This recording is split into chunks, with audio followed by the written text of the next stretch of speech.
one, it is common knowledge within MCU fans that the MCU divides a bunch of their films into phases based on release dates and the subject matter. As of making this video, we are currently in Phase 4, which has been criticized for being hyper-politicized and ignoring established canon. I've already stated how much I adore the MCU. I've even expressed my respect towards one of their flagship characters in great detail. However, I believe it's only fair that one can pick out flaws with something they love. So today, we're gonna focus on the MCU's big, fat VFX problem.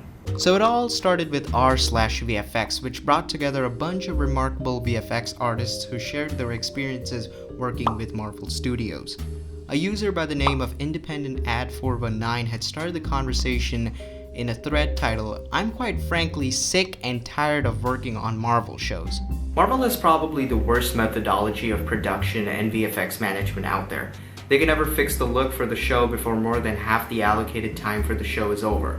The artists working on Marvel shows are definitely not paid equivalent to the amount of work they put in. The charm for working on a Marvel movie is way overrated now, and I would rather be happy working on a TV series after decades and decades of this. Sorry, but had to get it off my chest.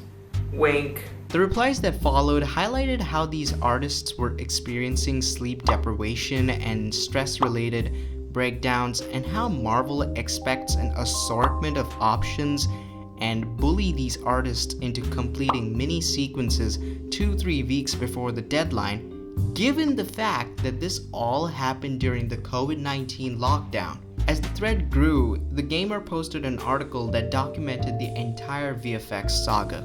Coincidentally, Vanity Fair posted this video a day after this article came out. Okay. Does that look real? In that particular shot, no, actually. It doesn't really, right? When you look close. Does it need to be more blue? Well, you know, no. but does he look real? No, none of Does us. she look Something looks very off about this. But no, he changes hues, don't you think? Yeah. Put in the light. Sometimes he's blue, sometimes he's a little grayish. This has been a prominent issue since the early years of the MCU, but why is it that people are talking about it now?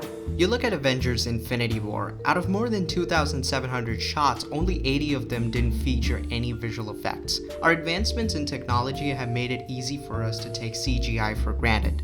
Bad CGI is never a big deal in films and TV shows unless they are backed by a great story.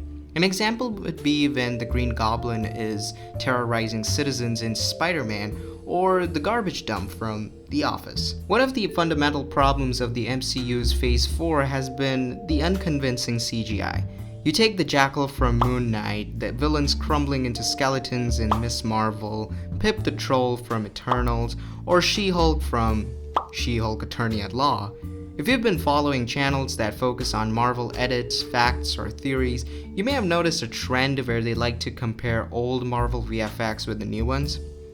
I'm pretty sure the trend escalated because of all this. The reason why this has become such a topic of discussion is because of the cookie-cutter formula of each Phase 4 project, yet they still get away with it through the huge box office and streaming numbers.